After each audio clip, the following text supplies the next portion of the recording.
Okay, y'all. Hey. Happy Easter to all. And all that stuff. Sorry for starting late. Had a piece of metal in my finger. It was quite painful, but Margaret saved the day. Thanks to Margaret. And my husband just flew in from Detroit this morning. His flight was late, so we're just getting back on track. So thank you for your patience. All right, so let's hop into it since we're already kind of a little bit behind the 8 ball. Let's already start with our recap. So last week we talked about my absolute favorite subject as a naturopath, right? Which is poop, okay?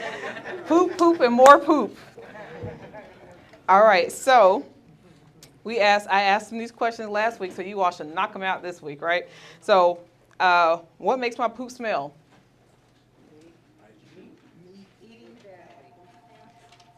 Poor eating is the broad category, yes. Should my poop smell? No. Okay. How many times should I poop a day?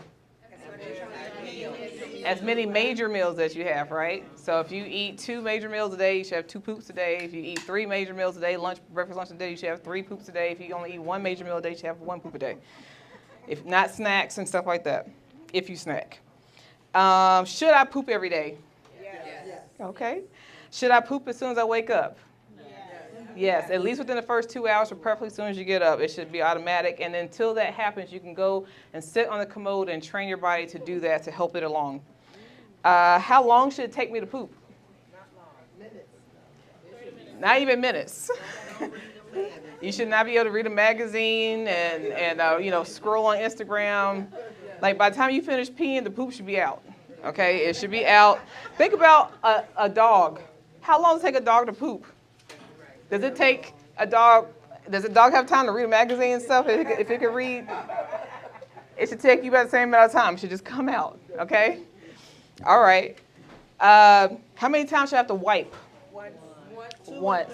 2 max if you're just trying to confirm that it's clear, okay? But you should wipe and nothing should be there, okay? If you have to keep wiping and wiping and wiping, killing all the trees and everything, there's some problems, okay? All right, well, what color should my poop be? Chocolate. Like my husband's skin, yes. Yes. And what shape should my poop be? Banana-like. It should be, yes, okay, like your colon, right? Right? It shouldn't be little pellets, right? Okay, all right. And how long should it take for me to poop? So if I ate breakfast this morning, let's say like 8 o'clock, let's say I ate a breakfast. 14 hours is the limit. Is that the limit? That's the longest, right? That's the bottom. 18. 18 is the ideal bowel transit time, and the range being 14 to 22 hours, with 18 being right there in the middle. You'll be closer to the 22 end if you do what? Eat those dead animals, right? And you'll be closer to the 14-hour end if you what? Are a clean vegan, right? Not the junk food vegans. Okay. So 18 is right there in the middle. Okay. All right, so y'all starting to bounce back because y'all been flunking the reviews the last few weeks. Okay, so that I'm going to give that one an A. I'm going to give that one an A. Okay, good job. And just to kind of, we didn't get into this last week because y'all had so many questions, but with elimination, we're designed to squat to poop. Okay, we're designed to squat to poop. So if you're not eating a clean diet, if you're still transitioning, for those people who have to transition, to help with that, to make your colon align, you can use one of those squatty potty things, okay? And you don't have to buy that brand. You can just put it at 30 degrees, and it will line up everything, and it'll help come out a lot easier. You should not have to push or strain. It should just want to come out. It shouldn't just fall out either. It shouldn't be an explosion, okay? It should just come easily, okay? But you want your knees, the main thing is having your knees above your waist, okay? Hey, Manny. That's the main thing, having your knees above your waist. So right now, the way the commodes are designed, when you sit down on it, you're at a 90-degree angle. So your knees and your waist are parallel. But ideally, how our bodies are constructed, you want to have your knees above parallel. Hey, Heather. Hey, Leon. Yay! welcome back. We missed you. Came here looking all GQ. Okay, I see you, Leon. Okay, that's great. All right, so everybody understand that? So either get a squatty potty or get some books or your own homemade squatty potty or a little bar stool and just elevate. Now, when you get used to clean eating and it comes out, you really don't have to do that. But while you're still transitioning, you know, you're still having your, it's Easter, so I'm going to eat my fried chicken moments and all that stuff, right? Use something to elevate to help it come out easily, okay? And then last week's handout, for those who were here, passed out this lovely illustration of all different types of poop in the ranges, right? And so the ideal poop is what number poop? 4. Ideal poop is this right here, this number 4 poop. What do we say about if you have types 1, 2, or 3? It's a type of constipation, yes. And what did we say were the reasons or how you can get rid of types 1, 2, or 3 poop? What did we say? Hydration, because our feces is 75% water. So that's usually the root cause right there. You're not hydrated. And we started talking about hydration a little bit because we said just because you're drinking lots of water does not make you hydrated, all right, which we'll touch on today with today's handout. So if that was the main thing, what were the other lesser things that can happen if you're in stage 1, 2, or 3, or type 1, 2, or 3 rather? Yes, fiber for both sides, actually, for different reasons. Yes, but we said it could be an emotional charge, emotional trauma, like a heavy stress load. It will constipate you, okay? Yep. And what's the other thing we said we could do to help? What supplement could you take? Probiotics are always good. So, yes, we said probiotics. So what's the opposite of calcium? Magnesium. And what's the other mineral? Potassium. So potassium, magnesium, get rid of the stress, the root cause of the stress, and properly hydrate. That will eliminate types 1, 2, and 3. So if you have those little rabbit pellets coming out, it's not good. But it's typically an easy fix, okay? Now, on the other hand, if you have this soft serve ice cream coming out, what do we say about that? Okay, that's on the diarrhea side, yes. And what do we say to get it back to number 4? What does that mean? You definitely need the probiotics are a big thing here, we said. We also said it could be what? No such thing as too much fiber typically. Because you would not be able to eat that much fiber if you wouldn't be able to. We said that your blood would be acidic, right? So it would be acidic. And then the main reason why is that it will be some type of infection. And it's a good thing when you have diarrhea because it means there's something happening and your body's like, oh, we got to get this thing out. So it floods the lumen of your colon with water, trying to flush it out as fast as possible to prevent you from actually getting super sick. So even though the diarrhea sucks in the moment, if it did not happen, you would be way, way, way worse. So it's your body protecting you when that happens. I would like to say any.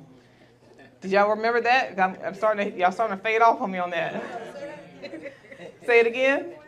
Okay, somebody say it again. Make sure it's sunk in. Infection, but because our bodies can heal themselves, it's actually helping us. It's flooding like our stomachs with water, and that's what's pushing out like the sickness, I guess, before we get really sick. Go ahead. I like that. Go ahead, Deb.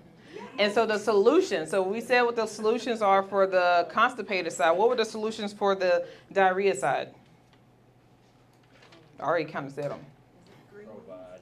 Probiotics. Go ahead, Duane. That was perfect. MVP, first timer. That's great. What else? Probiotics, yes. Digestive enzymes. And eliminate, this is the part you always forget this one, eliminate any kind of delayed food allergy. We talked about that last week. And that's what, so when you have those delayed food allergies that you're unaware of, it'll have a reaction in your body. You need to get those out. Okay. All right, so that wasn't an A+ on that part. Okay. And for our other part of our recap, because we kind of went there last week. We talked about poop color, right? So we already said your poop should be like a Hershey bar color, right? It should be brown, right? Like I think I tell myself that I'm that color. So if it's not, if your poop is tan colored, what does that mean? What do we say? Yes. Okay. Okay. Yeah. Bounce back to the A range. Okay. Okay. That's really good. If your poop is green, what does that mean? You ate probably, most likely you consumed, yeah, a lot of greens. Yep. If your poop is red or purple, what does that typically mean? Typically beets, but it also could be Infection. it could be blood from what? From what? Typically hemorrhoid. Right? So if you know you didn't eat beets and your stool is still red, it's most likely from blood from a hemorrhoid. Could be from something else, but typically that's what it is. That's what shows up in clinic most often. If you're, huh? Yeah, that's a whole other problem. Yep, if your poop is gray or white, what do we say? Call the doctor. We said call the doctor if it's actually black, right? We have a blockage. It's some type of blockage of the bile duct. Absolutely. Okay. And the bile ducts do what? This is extra credit. We said it last week, but I wasn't expecting you all to retain it. But the bile ducts do what? They secrete what? Like a detergent, right? And that's what actually pushes the poop out and gives it its pigmentation, all that. So since the bile ducts are responsible for the pigmentation of the stool, if it's blocked and it's coming out gray or white, that's a key indicator of obstruction of some sort, okay? And if your stool is actually black, what does that mean? Internal bleeding, okay? Go to see somebody immediately. Talk to somebody immediately. Do not say, oh, let me see if it's going to pass. Unless you're taking some type of, there's certain medications that you can turn different colors. So make sure, because your doctor probably didn't read the insert with you with all the crap that can happen to you, as they say, side effects. Read and make sure that's not one of the side effects, because sometimes your stool can turn colors from that. Okay? All right. That was okay. And I think our last part of our recap for that was the bowel transit time. So we already touched on that. We said ideally the range is from 14 to 22 hours, with 18 being ideal, right? And so who recalls how long? So once we chew this food up in our mouth, it's called what? Who remembers? Because you're supposed to masticate at least the bare minimum how many times? 15, and ideally how many? 30, okay. All right, and so when you do that, it's a liquid in your mouth, right? It's supposed to be. You're not supposed to be swallowing hunks of food. The food's it's already on your plate. Just chill. Okay? Just chill. Hey, how you doing? All right, so once you have chewed it thoroughly and there's a liquid in your mouth, that's called chyme. The chyme goes down your throat, goes into your stomach. And how long does it sit in your stomach? 2 hours. 3 to 6 hours. 3 to 6 hours. Then from there it goes into your small intestine. That's where you actually absorb nutrients. That's where the absorption of your nutrients happens. So that will also help with if you get bloating and gas. It's probably because you're definitely not chewing your food all the way. You probably have low acid in your stomach, so you're not able to break it down. And so when you break down the food thoroughly in your mouth, you help your body out so much so you can actually absorb so much more of the nutrient if you just simply chew and chill. Okay? Simply chew and chill. So when it gets to your small intestine, right, and our small intestines, if it was to be stretched out, it would be the size of a tennis court, y'all. Okay, so all that absorption is happening. The microvilli are absorbing all those nutrients. So that's in there. That takes about 6 to 8 hours. Okay, then it goes to your large intestine, aka your colon. And who recalls how long it's in your colon? 5 to 8 hours. That was fantastic. Okay, so that's why from gums to rectum, that's why it's 14 to 22 hours. And then what was the test to know how long your bowel transit time is? What can corn kernel? Yep, because our bodies can't break that down. So eat a couple kernels of corn, and then from the time you swallow it, see how long it takes for it to come out. That's your bowel transit time. And then you have to work to either increase it, but most time lower it by healthy eating and other lifestyle factors. Okay. And what was the thing that your body's doing, the muscle that you can't see is working, but it's working, and it does like this. Peristalsis, yes, it undulates like a snake. So when you're not eating enough fiber, all right, those muscles aren't working. So you could look all fit on the outside, but you're eating nothing with fiber in it, and those muscles don't work. Hey, Darlene, oh, aren't you fly today? So you want to make sure that you're eating enough soluble and insoluble fiber, as we touched on. Okay, did y'all recall all that? Okay. All right, that was a good recap. Any questions before we go to today's topic?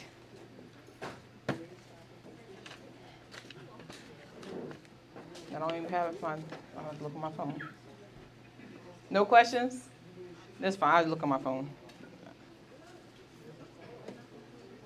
Can you remind me, what did you say, if your poop is tan, you need some nutrients? Yes, and you're not absorbing fats properly either. Yep. Yep. Okay. All right, so does everybody have today's handout? It should ask a question at the top, am I dehydrated? All right, so if you have a pen, I would like for you to scratch out the top box. Yes, scratch it out, because your pee should never look that clear. We're going to talk about that. We're going to talk about that, huh? Just the top one. Yep. Not the next one. Okay. So I remember growing up thinking, oh, okay, thank you. I remember growing up thinking if I eliminated in the commode and it was basically clear, or you couldn't really tell a pee that, oh, I'm properly hydrated, all right? No, you are fully diluted. You have diluted everything. Your urine is supposed to have a color to it, all right? It's supposed to. And it should be a straw-like color, so like number 2 or 3. That's what it should be if you're properly hydrated. The exceptions to the rule, if you consume something with B vitamins, it's going to come out highlighter yellow, okay? And that is okay, to be expected, normal. So outside of consuming, like if you were taking a supplement or you did like a B12 shot or something like that, it's going to be bright, bright, bright yellow. And that's to be expected, okay. Outside of that, your normal hydration levels, it should be about right here. If it's lighter than that, you're totally diluted. If it's darker than that, it means several different things. It doesn't automatically, most of the time it's going to mean you're dehydrated. But what else do you think it could mean? If your urine is dark outside of being dehydrated, what else could that mean? Not necessarily, sepsis is to the extreme. Before you get to sepsis, it's a problem with your liver. Okay, it's a problem with your liver. And that means your liver is responsible for some of the pigmentation that goes into your urine. So there's a liver blockage or a liver issue happening there. Could be. I'm just saying outside, if you know that you're properly hydrated, this is another reason why your urine could be dark. So it could be dark because you're taking some type of pharmaceutical drug that will have that as, it will be listed as a quote-unquote side effect. And then you could have some liver issues as well. It's another reason why it could be dark outside of you being dehydrated. A quick test for if you're dehydrated, okay? You take your hand, squeeze it for like 5 seconds, and it should immediately bounce back to where it was. But press, don't do it soft now. You got to press and hold. Press and hold. 1, 2, 3, 4, 5. Let go. And if it takes it a little time to go back, you need some hydration. Okay, notice I didn't say water. You need some hydration. Okay, how did everybody do? Did everybody bounce back? Yes. Of course y'all gonna say yes. I hope everybody's bounced back. But you can do that periodically throughout the day. So tell me, what are some other signs that you know that your body might want water or hydration? Headaches. So if you get lightheaded, it's usually because you have your blood pressure has dropped. And so when you have low blood pressure, that usually goes hand in hand with being lightheaded. And when you have that low blood pressure or the lightheadedness, it's because you're drinking water with no minerals in it, because there's no electrolytes. That's part of where I'm going to lecture today. You need to have those electrolytes. Okay, so it's like drinking distilled water has 0 minerals or anything in there. Okay, that's exactly what distilled water is. It has nothing. So I think people forget our bodies really are electrical. Okay, and so eating electrical foods that have the electrical minerals. So who knows what an electrolyte is? Let's start with that. Can somebody name 5 electrolytes? There are more than that, but can we just name 5, the big ones? You said juice? Okay, potassium is an electrolyte. Gatorade's a drink.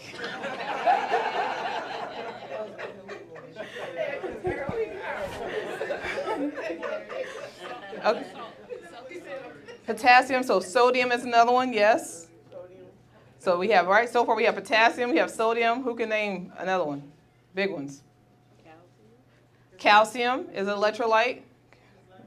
Let's name 2 more. The big ones. Nope.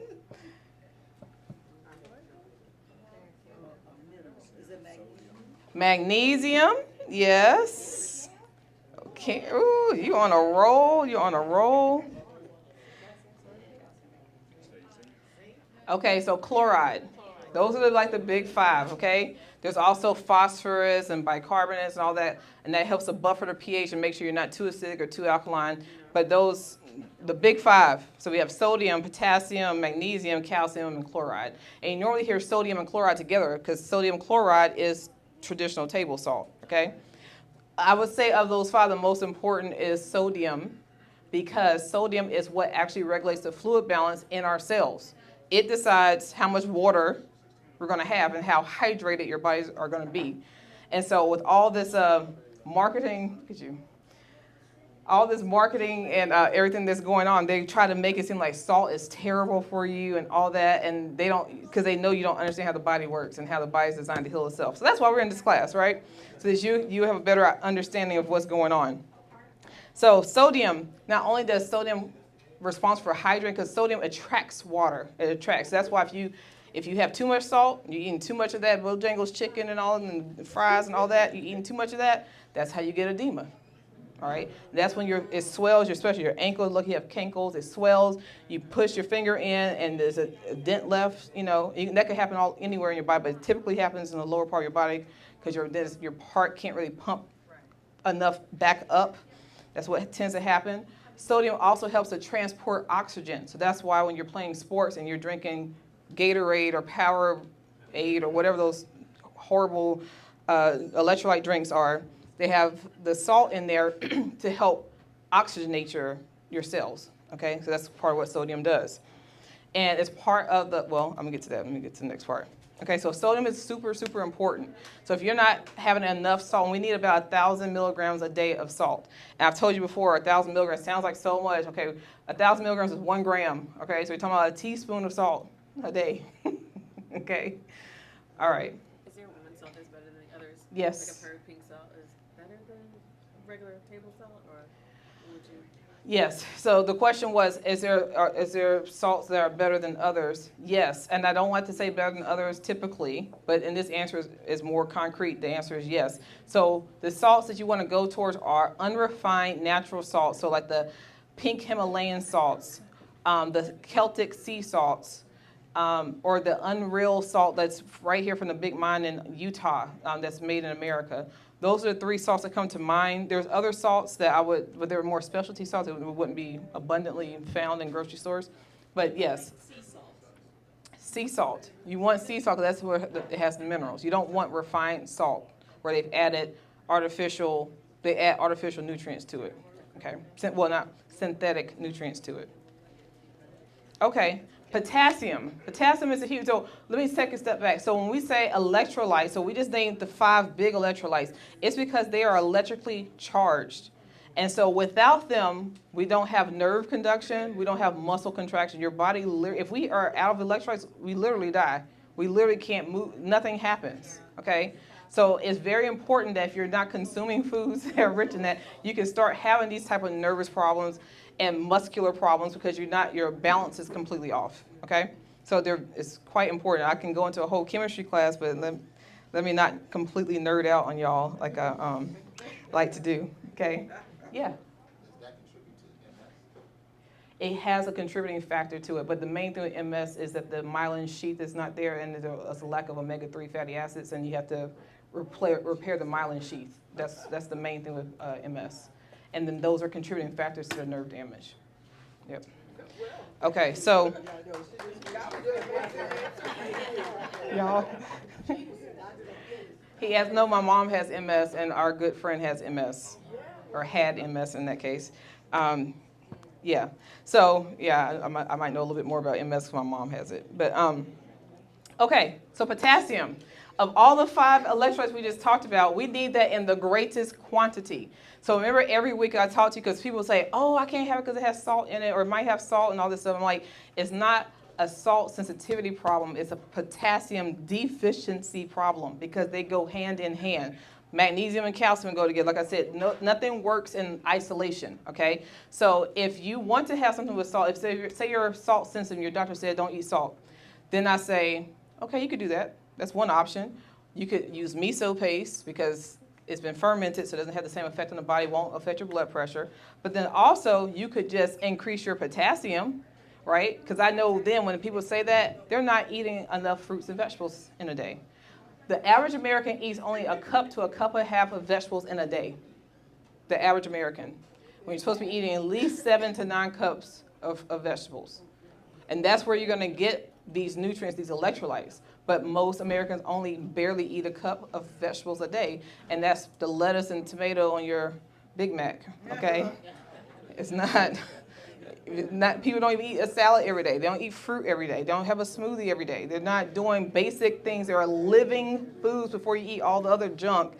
They're not even treating themselves with something living that has the things that they need. Speaking of that, is frozen fruit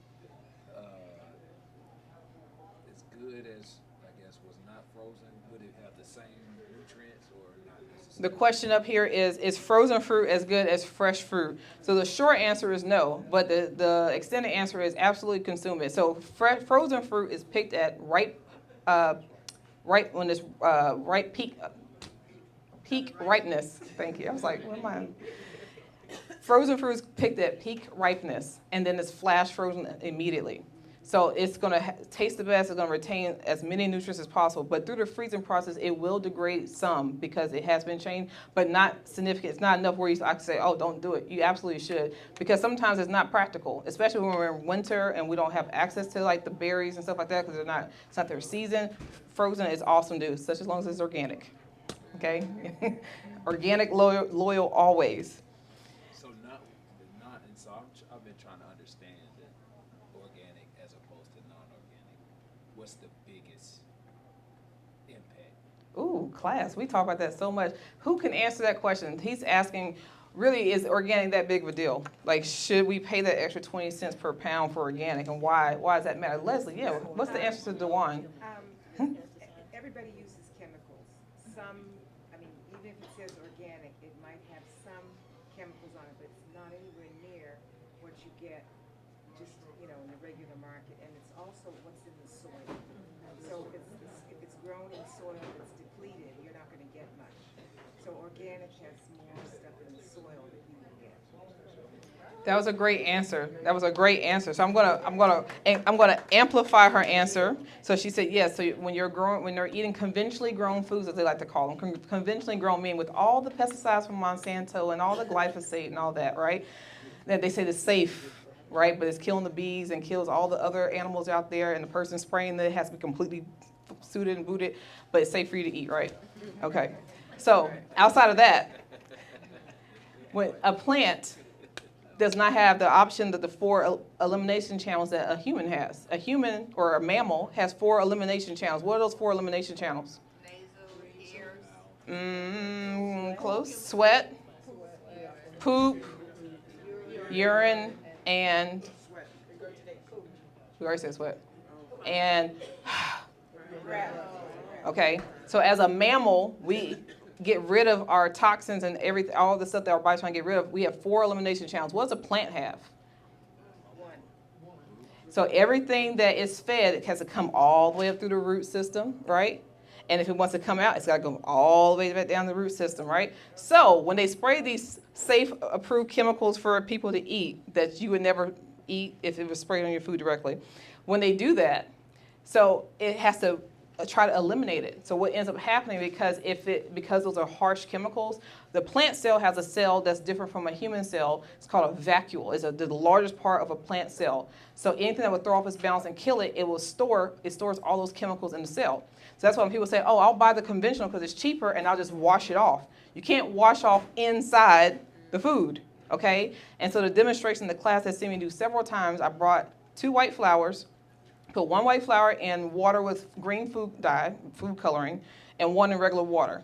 Let it sit for a couple hours. Now the white flour started to turn green. Can you wash off the green that's on that white petal? You cannot. And that's exactly what's happening when they come and spray those pesticides on there. So not that they don't use a pesticide, they use organic pesticide like a neem oil, something like that when they use organics. So that stuff gets into your body, it bioaccumulates over time, and that's why you start having all these weird diseases and all these problems because you've got crap in your body, and your body stores it in your fat cells, okay? So that's why it's so important to make sure you buy organic, okay? It's better to not buy it at all than to suffer. And if you have to buy something that's not organic, make sure it's not on the Dirty Dozen list. Then I talk about the Environmental Working Group puts out a list every year of the top 12 most heavily sprayed crops in the United States. The top crop has been strawberries for the last 5 years. All your greens are on there, your blueberries are on there, those kind of fruits and vegetables. It just look basically anything that when you pick it, you eat it directly. So things that have a peel, that's typically on the Clean 15. So if it was like, I really want oranges, but they just don't have organic, but I want oranges, then okay, it's on the Clean 15. So it's still crap on it, just not as much as the strawberries and the blueberries and the collard greens and all that. Okay, yes, Darlene? Also, when we talk about organic, we also talk about, even back to, Monsanto? The seeds have been genetically modified. So we don't know how to genetically modify them, so we don't know what it's doing inside of our bodies when our bodies try to recognize it and break it down. Extra credit for Darlene. That was perfect. I got one more question. Okay, Dewan has one more question. Then we're going to start cooking. I know how y'all start to get hungry. Okay.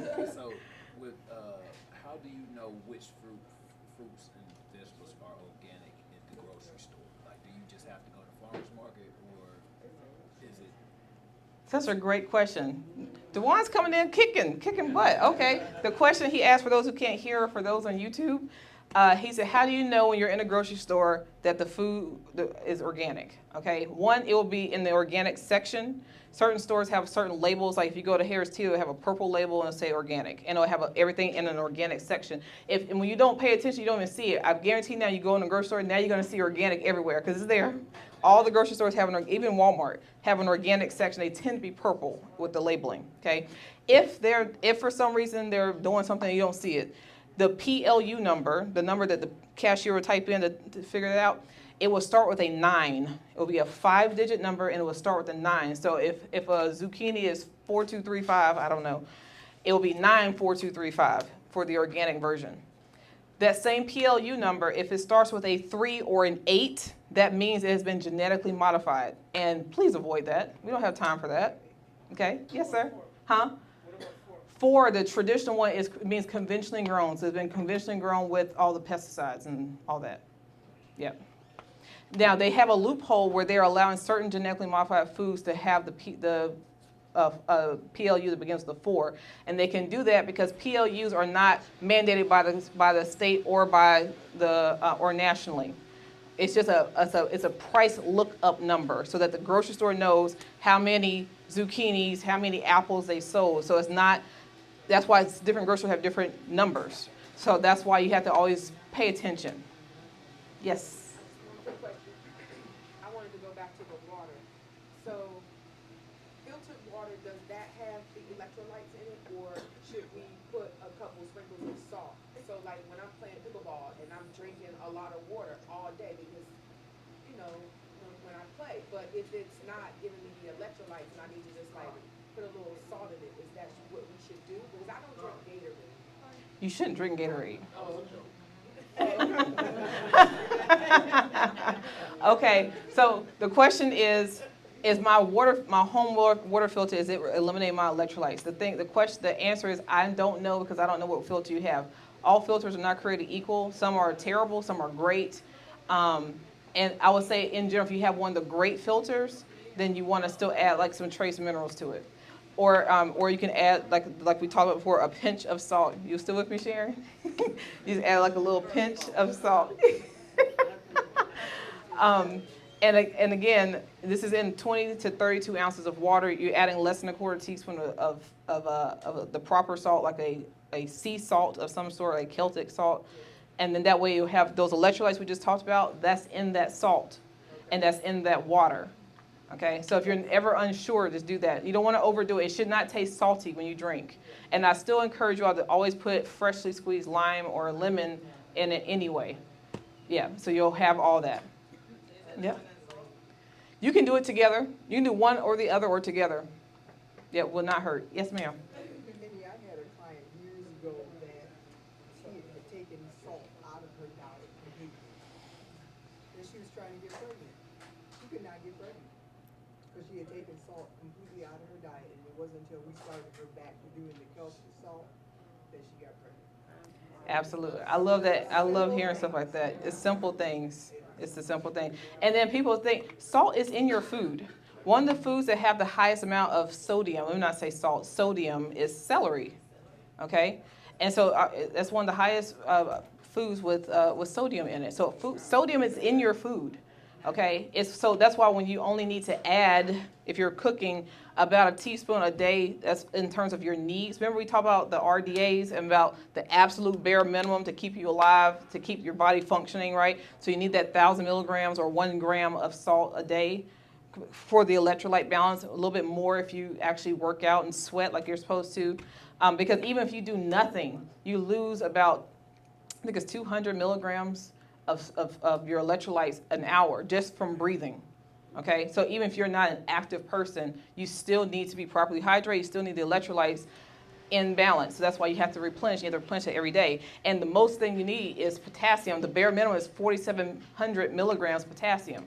So they'll tell you a 1-to-2 ratio of sodium to potassium, but I will tell my clients 1 to 4. Okay, you should be eating 4 times the amount of potassium as you do sodium. You'll be good. You will be good. Okay, does that adequately answer your question? Yeah. Tahini. Sesame seeds have one of the highest plant sources of calcium. So by using like a tahini, it's a great source of calcium. Also, any kind of algae will have that as well, like a chlorella or spirulina. Hemp seeds. Yeah. Yeah. You had one, Leslie? Yeah, no, I I'm sorry. Okay. Okay. Gatorade good for you? Is it because of the sugar and calories? Okay. The question is, why is Gatorade not good for us? Now, mind y'all, I am being recorded, and I don't need Gatorade suing me. So let me say this in a very politically correct way. Okay, Gatorade has electrolytes in them. That's why it's been marketed as a sports drink, so it's Powerade. But it also has maltodextrin in it. It has artificial food colors in it. It has added sugars in it. None of that is healthy. None of that's helping you. When you can make your own version of Gatorade, or make your own electrolyte balanced drink, doesn't have all that crap in there that's going to, elevate your blood sugar and add, synthetic things to you. That's the main thing. You don't want that stuff. I remember the question. Okay. So if you're going to make sure you get all the electrolytes you need, I was getting the hydration like emergency, but when I read what was in there, I said, this isn't good. Yeah. But you can get a hydration powder. Does it have anything? No, Oh, yeah, there's some no clean taste, ones. No sugar or taste or anything like that. So if you had one of those a day, would that be a good thing? So I don't want to generalize it by saying one a day, because it depends on what you're doing. And I know you're quite active, Leslie. So you might need more than that. But it's also not only what you're doing, but in terms of your physical activity level, but also what you're eating. So if you had one of your off days and you're just doing whatever and you didn't exercise and all that, you would need a different amount than when you have your full active, when you're doing all your stuff and you're eating clean. So it would change. So I can't, especially on camera, give a blanket statement because I am a healthcare practitioner, but I'm not your healthcare practitioner, so please consult your healthcare team. This is all for educational purposes only, okay? That's a disclaimer. Okay. All right. What's the difference between alkaline water and electrolytes? Okay, so for our final question before we get into cooking, because y'all actually staying awake this time. Okay, without food. Okay, y'all making progress. Okay. Okay, the difference between alkaline water and what water? The electrolytes, like, can you get different ones? Okay, so alkaline water, when we're talking about anything being alkaline or acidic, we're talking about the pH, okay, the potential hydrogen. That's what we're talking about. So alkaline water, it means anything that's above 7, because 7 is neutral. So that's a whole conversation. Let me say this gingerly so I don't go into that whole conversation. That could be a class by itself. We don't want to drink alkaline water. In most cases, okay, so I'm doing a generalization here because there are exceptions to the rule. In general, we do not want to drink that because when we drink alkaline water, it goes to our stomach, which is our stomach acid, and it will neutralize our stomach acids. And as we get older, our stomach acids are already declined. So most people, when they do that, now you're neutralizing the things that are going to help to break down your food, so they're not going to absorb nearly as much nutrients. And then you're going to feel bloated, you're going to start feeling tired, you're going to start feeling things, like initially you might feel okay because that means everything else in your life, like everything you've been eating has been crap. And so it's like your body's like, okay, we were getting somewhere. But once you're kind of evening out, it is not good. So we need a balance of things.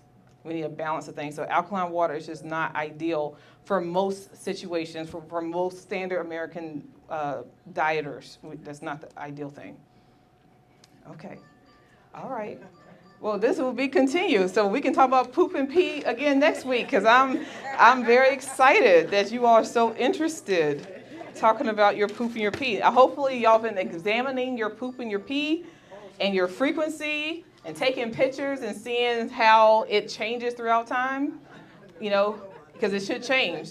Because you'll see, like, yeah, I ate that pizza and that crab cake and all that stuff last week. I see it, you know, versus when I don't see it, okay? The other thing I forgot to mention is that you should not see any undigested food in your stool unless it's something we can't digest, like corn. All right, so if we're seeing undigested food in your stool, you're having issues, you're not absorbing those nutrients. It should not come out like that, okay? And there should be no mucus in your stool as well. Okay, now that we just talked about stool, let's talk about brownies. Sharon, you're funny. Okay, so last week was Palm Sunday. Today is Easter Sunday. So because it's considered a holiday and people tend to be more indulgent on holidays, last week and this week we're doing more indulgent recipes I wouldn't normally do because it goes against, you know, the whole food plant-based principles. But because we said our staples should be, I was about to say the answer. Our staples should be 80% of the time should be our staple foods. So that means 20% or less should be our indulgences, right? So how can we have an indulgence where we're not going all the way to the other side, right? How can we indulge and still have a healthy twist to it? So that's what we're doing today. So our main dish today, which honestly was supposed to be pastelone, the plantain lasagna. However, they did not have enough ripe plantain for me to do it for the class. So I was very disappointed. That's why our dish for today is not on the website because I had already done it for that dish and couldn't get the ingredients for it. So I had to flip it. So we're doing dirty rice today. So we're going to Louisiana instead of the Dominican Republic today. We're going to Louisiana, doing some dirty rice. And then for our dessert, we're doing brownies with a slightly healthy twist. These are not the whole food plant-based brownies I've done before, like the sweet potato brownies that you all liked. This would be a regular kind of brownie, but not with all the extra refined sugars and all that, but still indulgent. Okay? So because the brownie has to bake for a little bit, I'm going to start the brownie first, and then we will go to our dirty rice. And then we already have them made up here, so at some point, maybe my husband might want to warm up the dirty rice. Brownies are made. I have one that's plain, one that's with walnuts. And then for sale, because I was in a baking mood, I made sweet potato pie we had from, was it last week? And I made some cookies, chocolate chip cookies. Some are gluten-free, some are not, if you want to get those. Okay. So, he said what? I'm ready for all of it. You ready for all of it? Okay. That's good. That's good. Glad to hear it. All right. So I've already put some things out. So as a former, like I went to culinary school as a pastry chef. I used to, prior to my main injury here, I was a pastry chef and I did all those fancy cakes and all that stuff that don't really do anymore.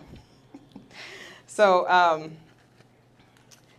the first thing you'll learn as a baker, when you see your ingredients, say, oh, a cup of this and a half a cup of that and all of that, you have to have a scale. That's the only way it's going to be repeatable, okay? It's by weight. So it's not say 1 cup of flour, because you might go in your flour bag and scoop out a cup of flour. Somebody might spoon it in, right? You're going to do it all different ways, and it's going to be completely different amounts of flour. But if you do not have a kitchen scale yet, the way you should do it, the way recipes are designed, you should take your 1 cup. Say you take your 1 cup, and you're going to go in your flour bag, and you're going to spoon it in, and then you're going to level it off. And that's the best way you can make sure you're using as close to what the proportion will be if you do not have a kitchen scale yet. Both are for class, yeah. One's with walnuts, one's plain. The smaller one's plain, with walnuts. Yep. Okay. So who already knew that? About weighing your ingredients. Who bakes like that already? No?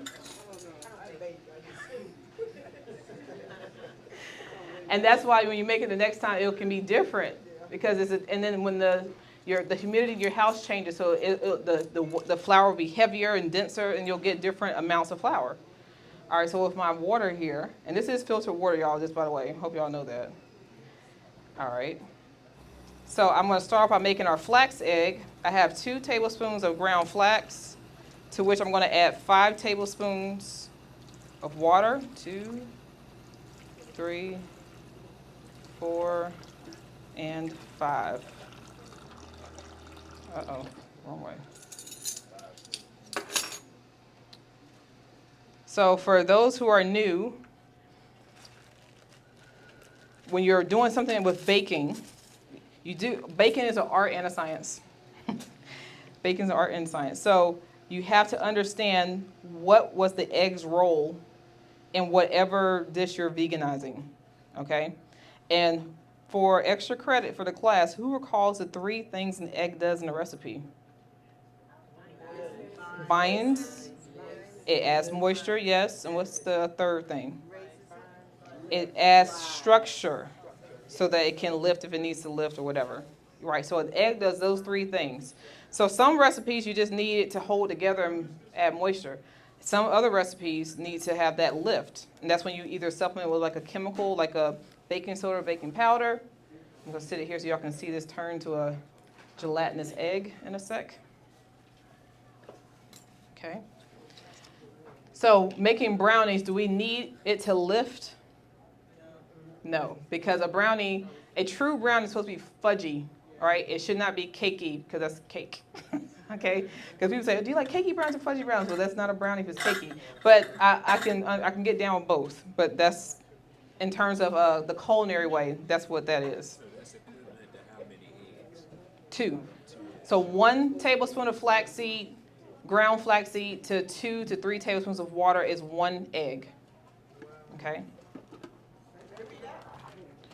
And I have a video on that. Yep, 1 ground tablespoon of flaxseed. You add 2.5 tablespoons of water. That is 1 egg. If you're using the egg for just moisture and binding. So if you're doing cookies, you can use a flax egg. So 1 tablespoon of flaxseed and 2.5, 2 to 3, 2 to 3. Right, I typically do 2.5. That's why I said 2 to 3. 2.5 tablespoons. So that's why I just did 5 tablespoons of water to the 2 tablespoons of ground flaxseed. And I keep saying ground. If they're whole, it's not going to work. And whole flax seeds they just pass right through your body. They have to be ground up to be absorbed. What's the benefits of flax?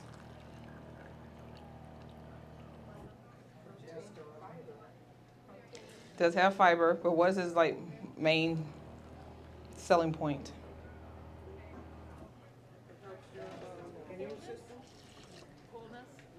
omega-3 fatty acids.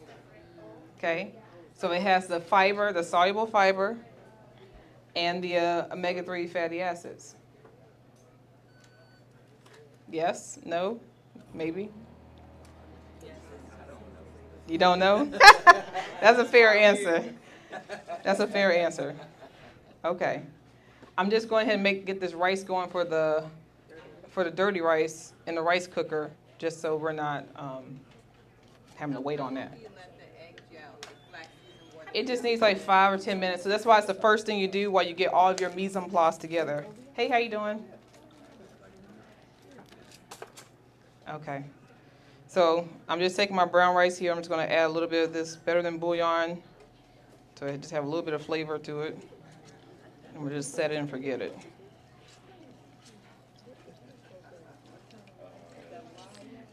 Now, this is not wild rice today because we're indulgent, so I did brown rice. Still no white rice. I'm not going to do that. No white rice. This is brown rice. Still going to add a little bit more water. Somebody call my name? Okay. So let me set this over here.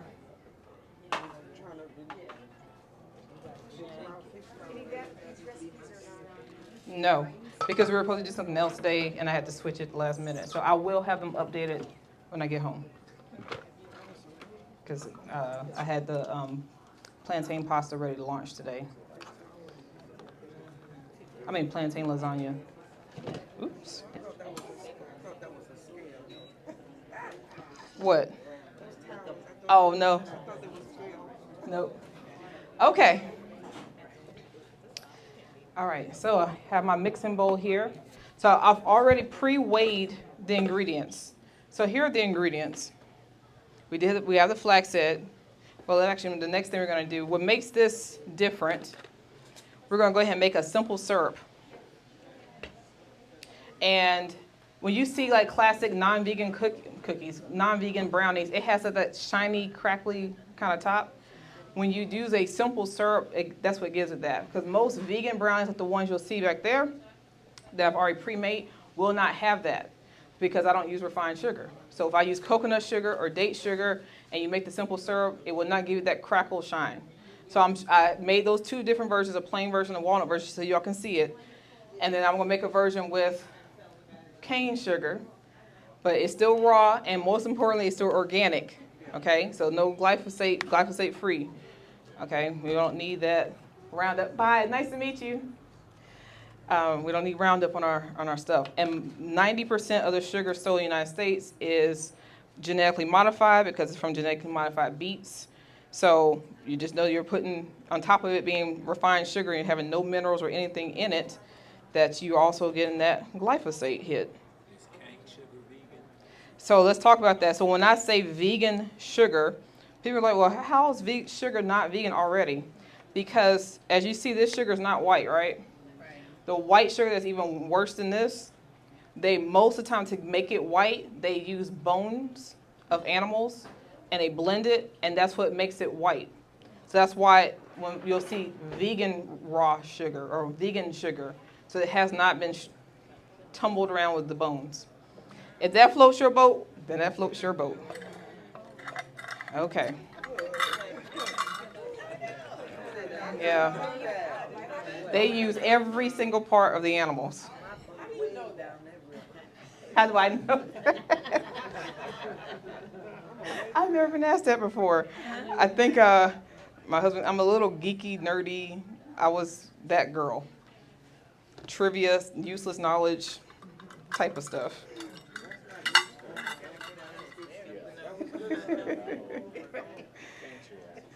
Well, it's the same thing that we talked about before with the vegan wine. And people are like, well, it's made from grapes. Isn't it already vegan? No, because they use the fish bladder to actually filter the wine. It's a filtration process. That's why all wine is not vegan, because most wines are filtered through fish bladder. So you have to get a vegan wine. So like when you come here and you buy the Moscato cake, the Stella Rose that chef uses is vegan. They use non-animals to filter the wine, okay? So that's why that's a thing, y'all. Some people want to stay in Ignorant bliss, as they say, but I'd rather know. What do you think about cheesecloth then? Cheesecloth for what? For vegan wine and stuff? Yeah, the filter. It's not fine enough at all. So when you're talking about those, especially you don't want to taste have the stuff in your tongue when you're. It has to be filtered through something very, very, very fine, and that's why they use the bladders, because like our intestines, it's like using our own stuff to filter. Like when people eat chitlins and stuff, you just think about that, okay? Just So does date sugar taste the same as cane? no, it does not. Date sugar, and I'm not meaning it tastes like dates, but I mean it in a way of it's less sweet, okay? Because all the minerals and stuff that are attached to regular sugar has been stripped. Just like when you have white rice, people say, "Oh, I don't like brown rice," because you're used to the sugar. The bran is where all of the nutrients are and all the fiber is. So when you leave the endosperm that's left behind, that's just the pure starch, that's the pure sugar that's left, and that's why it tastes different, and you're used to the sugar hit instead of the nutrient density, okay? So making a simple syrup, y'all, it's very, very simple. I just added 1.5 cups of sugar of choice. So in the brownies we have right there, I use coconut sugar to 1/2 cup of water, and you just let this fully dissolve. Now you do not want this to come to a boil, because then you will have rock candy or on your way to making caramel, okay? So we are not doing that. We're just allowing this syrup to dissolve and become a simple syrup. Now, if you have bought a simple syrup, like if you do a bar when they have those simple syrup, it's completely clear. That's because they're using GMO white sugar dissolved. Okay. So, this ratio, I did 1.5 cups of sugar to 1/2 cup of water. And again, this will be on the website this evening, y'all. I just had to do a little switcheroo and just did not have time to do all that. I thought I was on top of it this week. I had it all planned out, but. What's the website? Same thing? The website is thenigergoddess.com, and then you click on the hamburger menu at the top and click on recipes, and it'll all be there. Okay, so while that's warming up, we're going to go ahead and start with our dry mix. So I've already, because I use a scale, I've already measured out the flour and the cocoa powder, all organic, non-bleached, all-purpose flour, which normally I would use spelt in baking, but this is indulgence this week. And then organic cocoa powder. I didn't think y'all wanted to see me have to weigh everything out, so I spared you all that boring part. Those cups there, are those 1/2 cup, the clear cup? This is 12 ounces. And then one beside it? This is 3/4 of a cup. This is 4 ounces. But I just used, I went by grams. I just knew how, yeah. So this is approximately, this is a little bit more than 1/4 cup. It's about, let me see. It's about 1.5 cups of flour and about 3/4 cup of cocoa powder and about 1/4 cup, a little more than 1/4 cup of powdered sugar. And this is actually powdered agave, because I just can't get down to the full white sugar part. Who knows how you make a powdered sugar? So I realize people don't know that. Powdered sugar is this. This has been put in a blender. Okay? So instead of, yeah. So when you buy like Dixie crystals, which is completely genetically modified and completely stripped and uses the bone char, if you buy the same Dixie crystals powdered sugar, they just put it in longer. Or if you want to buy the super fine sugar that they use like normally like in cocktails that absorbs really fast, it's just been blended less before it gets to the powdered point. So you can just buy one big thing of sugar and make the type of sugar you want. Just like instead of buying oat flour, you can buy oats and then blend your own oat flour instead of paying 3 times the price in the grocery store. Husband, can you open this, please? I do not have the dexterity with these gloves on. Thank you so much. Where do you get this sugar? This I got from Walmart yesterday. Yep, thank you. Yeah, I got from Walmart. Okay, so another trick, I don't know if you're all aware of it, it might be old news now, but this is also another culinary thing. Anytime you're doing anything with chocolate, if you want to have a depth of flavor of chocolate, you always add coffee, okay? It will not taste like coffee at all. It just brings out the chocolate notes in the cocoa, okay? So, because I do not drink coffee, and it definitely depletes your hydration, okay? And it depletes your magnesium stores and your B and your B complex, right? Which is why you should not drink coffee and then take a multi-mineral, because you just neutralize them. You have to take them at least 2 hours apart. I got these little things where they're already, it's like a tablespoon in here, right? And I just keep that if I make something chocolate. I don't even like chocolate, but when I have to make stuff, I just brought this so y'all can see what it looks like. And it's done, so I don't have to keep coffee in my house. Okay, so now we've got the powdered sugar, we've got the coffee, we've got the cocoa, we've got the flour. What else do I need? And the salt, I put the pinch of salt in there with the powdered sugar as well. So that's everything. So I'm going to just give this, where's my whisk? Oh, thank you, Leslie. Just going to just give that a gentle whisk. Now at home, when I'm using the scale, I sift it onto the scale. So it's already aerated. So right now with me whisking it, I'm just adding some air back into it, so it's just not just, it shouldn't look sad in a bowl. Okay, so I've mixed that up now, so now it's shot. Y'all can see this? They can see this? Okay. All right. So now I'm going to start adding the wet stuff because our sugar is looking dissolved over here, so I'm going to turn that off. Just want that to be warm because I'm going to add chocolate chips to our batter, and that's going to melt it. So sometimes you'll see recipes where you have to, they'll say, put some chocolate chips and then put it in the microwave for every 10 seconds. Well, we do not use Chef Mike, okay? I don't want radiation on my food, okay? So we avoid that, all right? Chef Mike got to stay put up. We use Chef Mike as a storage, like we're going to eat something later, put it inside the microwave. But we don't use the microwave. Reheat on the stove. Keep the radiation out. If it's not good for a pregnant woman to stand in front of it, why is it good for you to eat it? Okay, just think about that. All right, so we have some oil here. I'm using avocado oil, organic, okay, for our new people, always organic.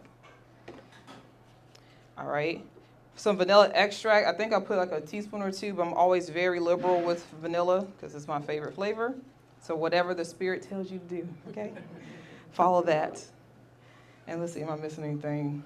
The chips. And the flax egg that we're going to do, okay? Absolutely not. So Toll House recently came out with their plant-based version, and I really like these because they taste like regular Toll House chocolate chips. Okay, they're just not using cow's breast milk for the milk.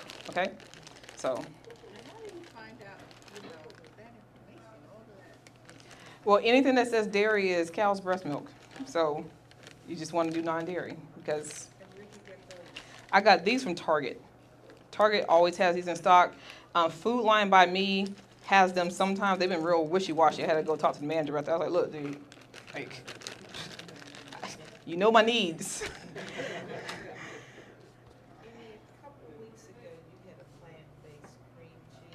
Yep. Where did you find that? Everywhere, literally everywhere. It's literally right beside the regular cream cheese. Like the Philadelphia brand, you'll see Philadelphia, and then you'll see Philadelphia non-dairy, and then you'll see Kite Hill, and you'll see whatever the store brand is, you'll see that as well.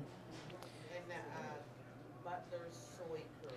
Butler soy curls, you can order on Amazon, either go to the vegan grocery store, where she always has a bunch of those, or go to the Bean Vegan Cuisine restaurant. They have a tiny little marketplace, and they have them there too if you want to like buy it today, or you can order on Amazon. What was the name of that green grocery? The Greener Apple. The Greener Apple. The Greener Apple, and it's a vegan grocery store inside of a bookstore. So she took about 30% of the retail space and converted it to a non-perishable vegan grocery store, and the rest of it is a bookstore.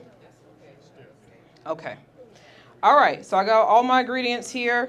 So now I'm going to just take this simple syrup, and I'm going to pour it, and it's going to melt. It's going to melt the chocolate chips. So let's put it inside of Chef Mike. We always called it Chef Mike in culinary school, because if you use Chef Mike in culinary school, you are not a chef. You are in the wrong profession. So most restaurants, unless it's for staff meals, you should not have there should be no chef mic in the kitchen. It's not a restaurant, okay? While I'm talking about that, the sign of if you're at a nice restaurant, you should not see salt, pepper, and ketchup and mustard on the table. That means there are cooks back there, not a chef. Thank you so much, I'm gonna need that. Okay? Because when you have a chef preparing your food, you're paying the chef. You're paying that price because the chef is gonna make sure it's properly seasoned. Okay? That's the difference of being at a fast food place versus being at a proper restaurant. That's what you're paying for. But then you have some people, like someone I might be married to, that just believes before it gets here, they got to season it up, okay? You're paying the chef already. Give them a chance. Taste what the chef did first, and then if you want to enhance it, okay?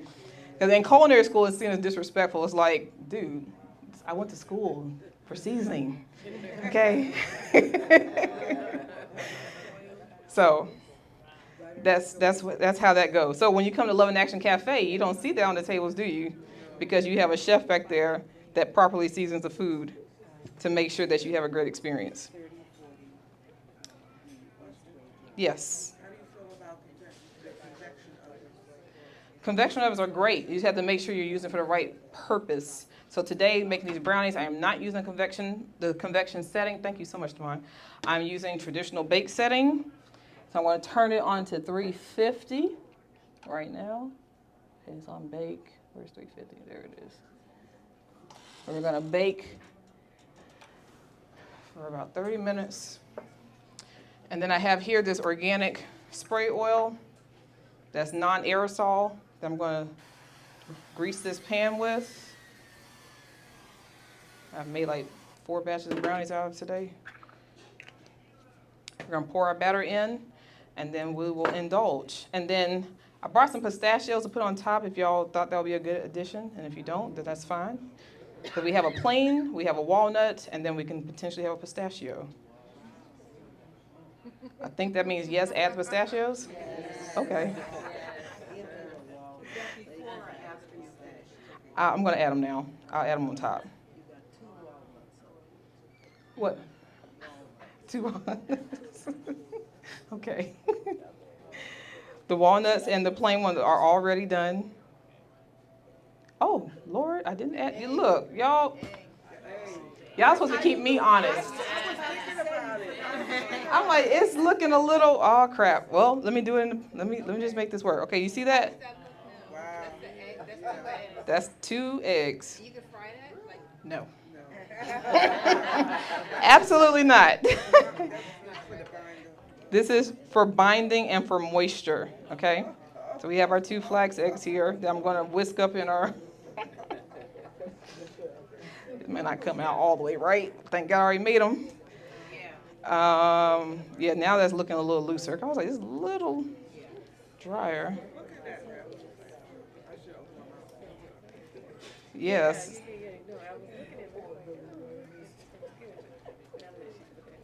It's coming back to life, right? I was about to say, I gotta add some water to this. Something. It's different in here. Okay. but it does look darker than regular fudge chocolate. No, I used Dutch processed cocoa, and so that's darker. Yeah, that's what makes it dark. Yes, you don't have to use Dutch processed. I just chose to use Dutch processed. Right. So, and that's always going to be darker. Okay, I need something to scoop this out.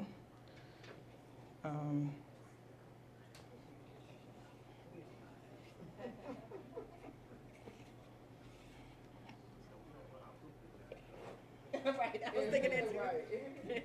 Would you recommend one of those eggs to cook with, like to fry? No, absolutely not. It's not. We're using the flax for the properties that an egg would contribute to a brownie recipe, not for an egg standalone. If I'm what now? If you're gonna batter something.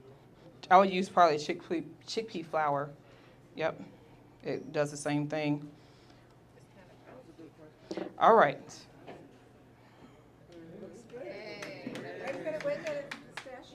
Oh, thank you. Okay. All right. Y'all want to jazz it up some? Okay, I'm cool with that. I'm cool with that. So when I was really sick and really, really fat, I was allergic to everything. So it wasn't until recently, in the past few years, where I healed my gut and all that, the leaky gut and all that, and I'm not allergic to nuts anymore. And then I like fell in love with pistachios. I'm like, oh my God, I've been missing this my whole life. It's so awesome. Okay, so there we go. Off we go. But that's simple, right? The only thing that can be deemed as somewhat labor-intensive making your own simple syrup, you can buy it, but again, it's genetically modified. It's not organic. All the thumbs down on that stuff. Okay. So now our main event. So we got the rice cooking. We're doing some dirty rice. So this is really simple to make in a pinch. So this came about, my husband, wherever he is the owner of Purple Charlotte Steppers. Purple Charlotte Steppers, yeah. And so it's urban ballroom, so it's Chicago Step and Detroit ballroom, so line dancing. And he brought that culture to North Carolina, South Carolina from Cleveland. So every Thursday night, we started having food for people to come out to class because they're getting off work, they might be hungry. And so pre-vegan, we always had brisket and all kinds of stuff, because he was a grill master.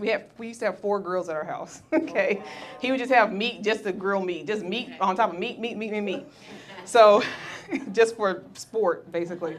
Then when we switched it up, he was like, well, we still gotta feed them, but I'm like, we're not having that meat in the house. It's our home, but it's my kitchen, so no, that's not happening. So we just started making vegan food for class, and we didn't tell anybody. They tearing it up, okay? Have no idea, and we weren't trying to trick them. We were just like, we think it's good. Like, I think, it's gotta taste good. So one of the dishes that we made initially was this dirty rice, because you can make a huge portion of it. It doesn't take that much effort, and it tastes really good. So it was like, okay, that's a win-win, especially on a Thursday night, and I was still in corporate America then, so getting off work, trying to cook, all that stuff, it's something quick. So that's how it came about. So I'm saying it's inspired from Louisiana because they tend to eat dirty rice, but I made this up, okay? So it might have a little Niger twist to it, okay? If y'all cool with that, if y'all cool with a Niger twist. Yes. Okay. That means it's gonna have some heat. Yeah, right.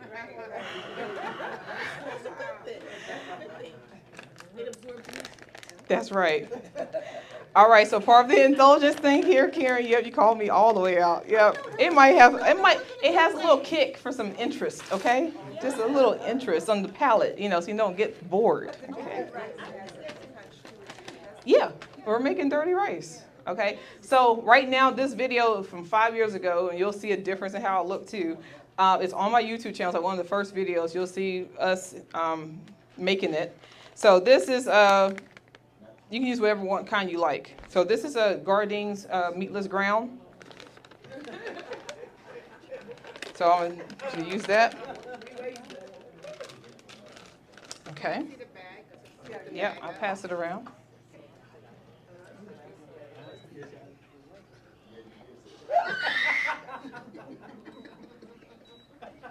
All right.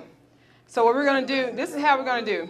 We cook the rice, and while the rice is cooking, you would chop up all your veg. So I have a couple of bell peppers here chopped up. I have about 4 to 5 celery stalks chopped up. Now you can cheat and buy all the stuff pre-chopped, but it's never organic. So you can just, if it's an indulgence day and you don't care, then so be it. And then, I meant to bring it so y'all can see it whole. But this is apple sage sausage, okay? So it's made with potatoes, apples, sage. It's a seitan-based sausage that I really like to use in this, okay? You can buy this, and they have this at Walmart, Food Lion. I haven't been to a store that doesn't have it. By Field Roast. Field Roast apple sage sausage, okay? You buy that next to the sauce, the other brand of sausage? It will not, this sausage is always in the vegan cheese section where they have like the tofu and stuff like that. You'll see it there. Yep, you'll see it there. All right. So all we're going to do is we're basically just warming up these grounds because they're typically frozen. And we're just warming through our veggies because when I make this, I prefer the veg to still have some texture to it, some crunch, right? Not everything mushy. That's my personal preference. Do it how you like to do it, okay? I'm just going to just basically heat this through. So just add in our onions, add in our bell pepper, add in our celery. We have our meatless ground. And then I'm going to add in our chopped up sausages. Now, of course, in Louisiana, you would do like an andouille type of sausage, something like that. So I'm not going for that flavor. This is like the Niger vegan twist, whatever you want to call it. That's what I've decided to do. I'm going to add in some garlic. And on the recipe, always add in how much garlic you like, because I'm going to always add more than I put on there. I try to hold back. I think I said like 5 cloves or something like that. I don't know. So add in some garlic.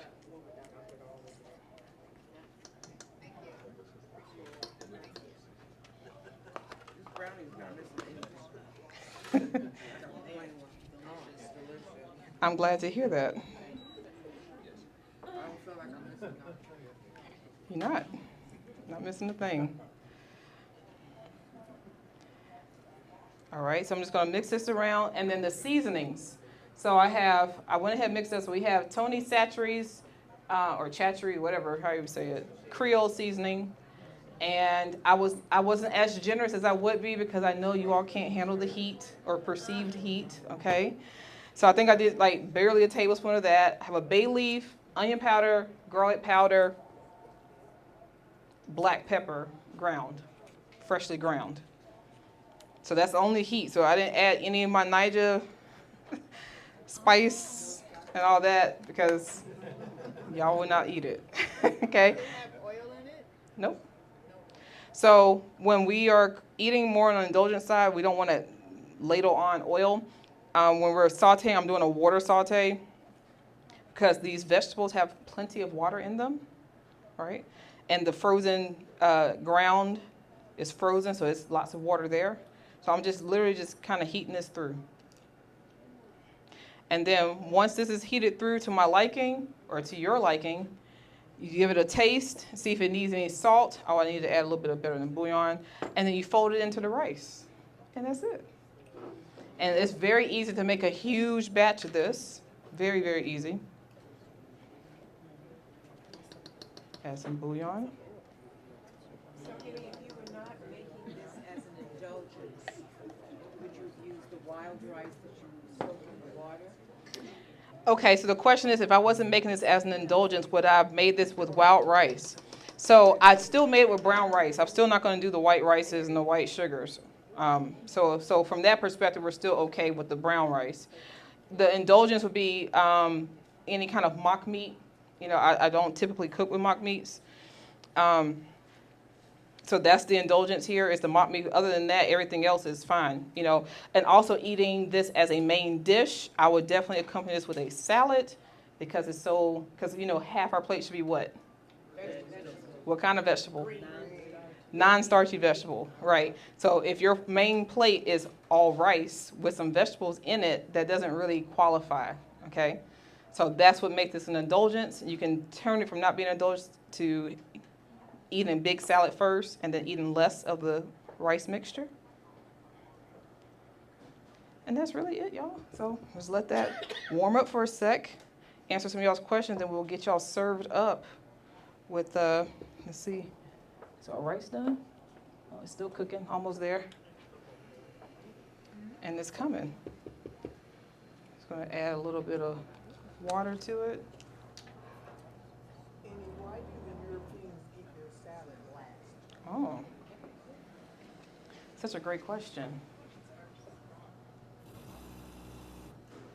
Well, they do a lot of things because they do something first too that we don't do.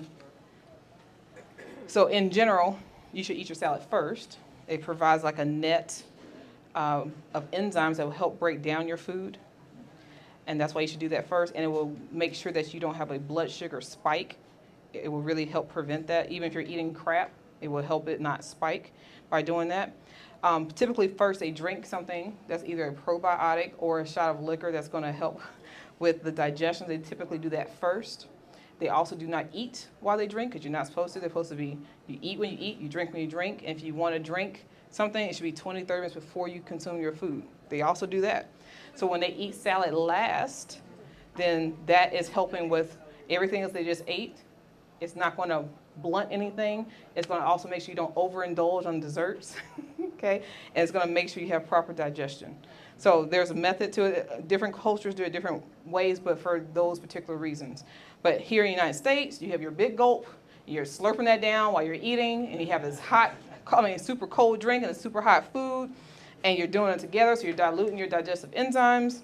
Your stomach acid's super weak, then you're bloated, and you're pooped, and you just feel like, oh, I got the itis, and all that stuff starts happening because you're doing things out of order, all wrong things. Because that's how you grew up, and we didn't know any better.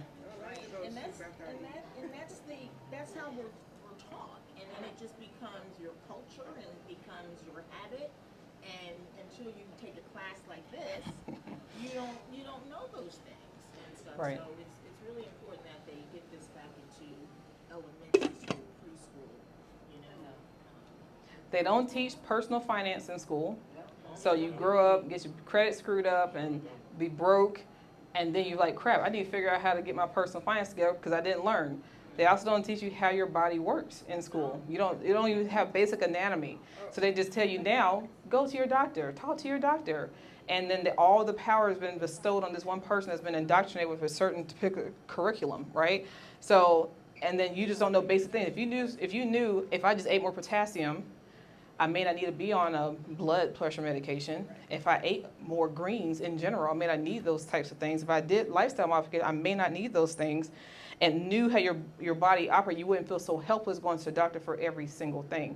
That's why it's so important to know that you are responsible for your health and your health alone. You cannot hand that over to anybody else, and that our bodies are naturally designed to heal themselves. You just have to know how, and they make sure that you don't know how. So the knowledge is out there, but it's been, muddled with marketing and, lobby interests that have the money and the power to get their agendas out. So. A lot of the futures, so-called, they don't understand. Really? You can go this way. You need to come this way. This way. Yeah. Okay. Started doing futures with trading and all that. That's how orange juice and all that came on the Yep. market as being the thing Yes. to drink, because it was all about Profits. Profits. Yes, It wasn't about profits. the nutrition.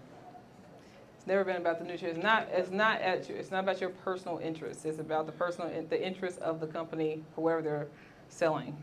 So that's, I think, as far as I can say it on YouTube without being straight. Hey y'all, welcome. Y'all can come in. You can place your order up here. Yeah. I had another client of mine went to see him after he had bypass Uh-huh. surgery. And he had switched his diet to vegetarian. Okay. The surgeon came up to check him and see how he was doing. And he had the hospital at that time, now this is way long time back, maybe about 15, 16 years. He had a platter of raw vegetables in front of him because the hospital didn't know how to fix a vegetarian meal. And still don't today. Right. Well, yeah. So the surgeon said to him, he said, well, hey man, what you eating all this for? And he says, well, I'm a vegetarian now, and this is the reason why I'm eating this. He says, oh, I wouldn't do that. I almost fell off the chair because I was sitting there. And then, they don't have that nutrition classes. They don't have food classes. That's correct. So as someone who may not know, so I'm in school to be a naturopathic doctor, and I was also in school to be a doctor of nurse practitioner, so I was in those schools at the same time. The only reason I was doing the DNP program was so that I could take insurance. It's not because I wanted to be a DNP, but I was like, I need to be able to take insurance. And that's why most naturopaths are self-pay, because it's not in the interest. Like North Carolina, a naturopath can't be your primary doctor in this state. You have to go to Virginia. So I said, okay, well, I'm just going to suffer through it so people can use insurance. And then being in both schools at the same time, I would come tell my husband, I was like, I can't do this. Everything's based off, you have to be sick.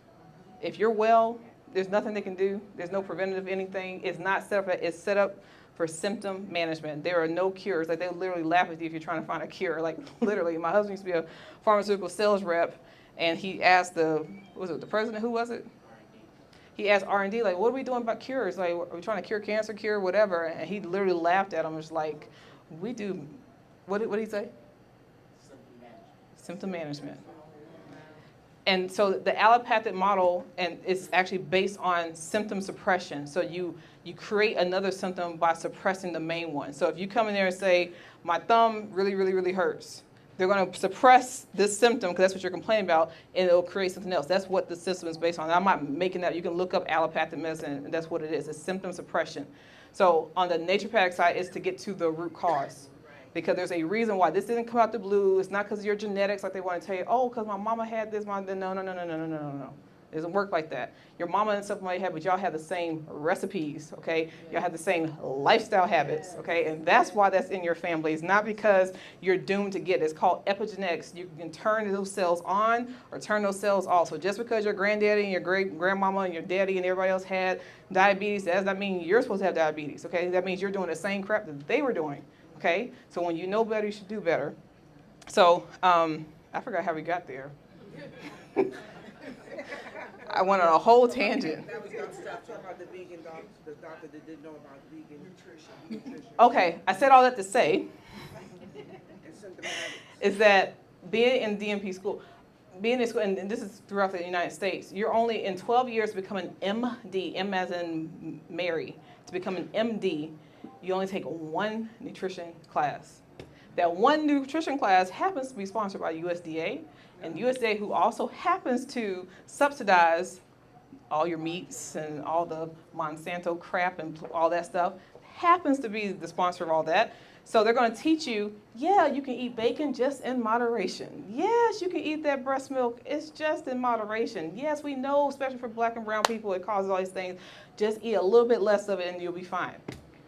So in 12 years of schooling, you take one class, and that's like way at the beginning because it's like one of those 100, 200 level classes is, you know, and you're on. You're going back to you're not there to learn that food is actually medicinal. You're just learning that, okay, yeah, you should eat a salad, eat some salmon. You know, that's what they're teaching you. So that's why they come out, they're there to learn pharmacology. Okay, so that's totally, totally different.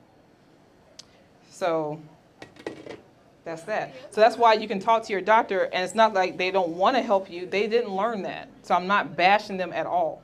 They just didn't learn that. So I think we're done here. Hey, babe, is that rice ready? Then go ahead and serve.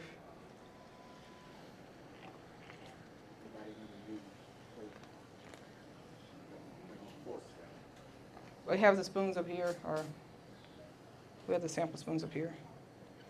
So yeah, so everything here is mixed well, and all we're going to do is just fold this into the rice, and it's done. So you can make as much or as little of this as you want. It freezes really well, so you can make a big batch and put it in a container and freeze it. So when you have a long day, you don't feel like cooking, but you want something flavorful for the fam, you have this, you can whip out.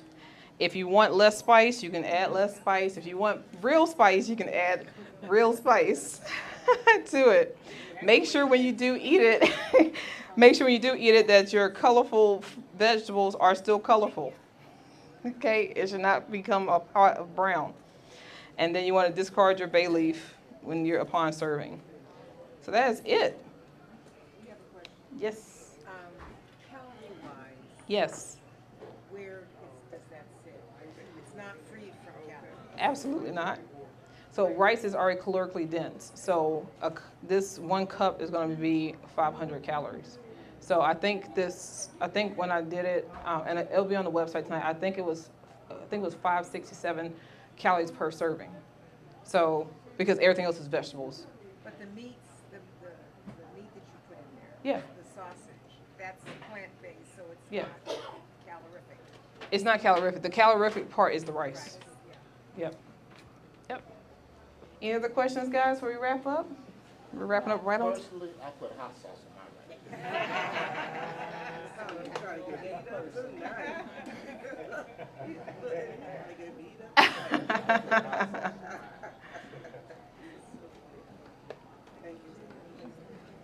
Yep, so I'm gonna turn that off. Any other questions, guys, while y'all eat up? Later on. Okay, the one pie that's left, sweet potato pie, is 30, And these boxes of cookies are 10. Like I said, these 2 are gluten-free, and these other 3 are regular. So this is all part of the indulgence. So these are healthy.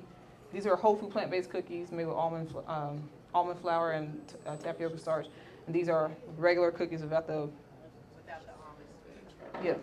Yep. Okay, I'm fine with pie. What's your take on coconut water hydration? Excellent.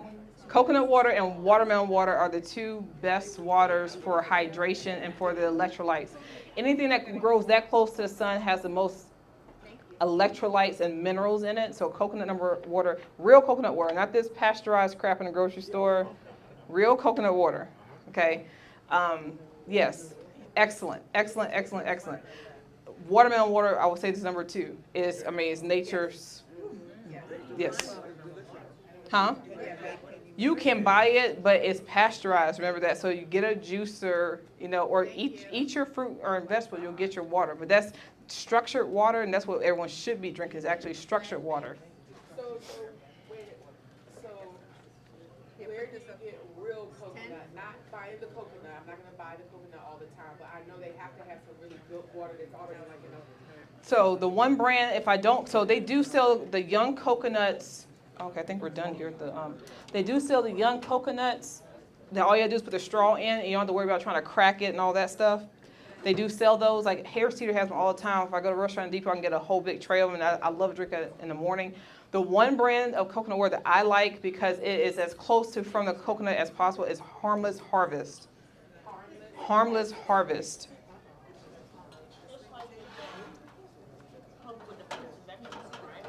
Come again? Yes, that's correct. That is correct.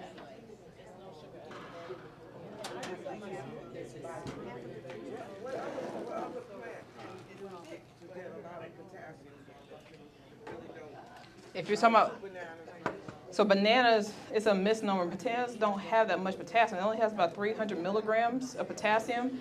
And so when your bare minimum needs are 4,700 milligrams or 5 grams of potassium a day, bananas don't cut it. You have to eat like 15 bananas just to get your bare minimum potassium. But people just say bananas, but it really doesn't have that much potassium in it. So you want to make sure you're eating your dark leafy greens. That's where you're going to get the most potassium from. That's the focus. You can do spinach, but preferably like more your cruciferous vegetables, where it has even more nutrients plus the cancer-fighting properties. Yep. So here's our brownie, y'all. Okay. Just let that cool. Kale is fantastic for that. So there's our brownie. But y'all have already eaten brownies, so y'all brownied out now, right? Ramadan? Yeah. You're out there. You're out there. It's okay. Okay. Any other questions? What do y'all think? Is it too spicy for y'all? Okay. Excellent. Okay.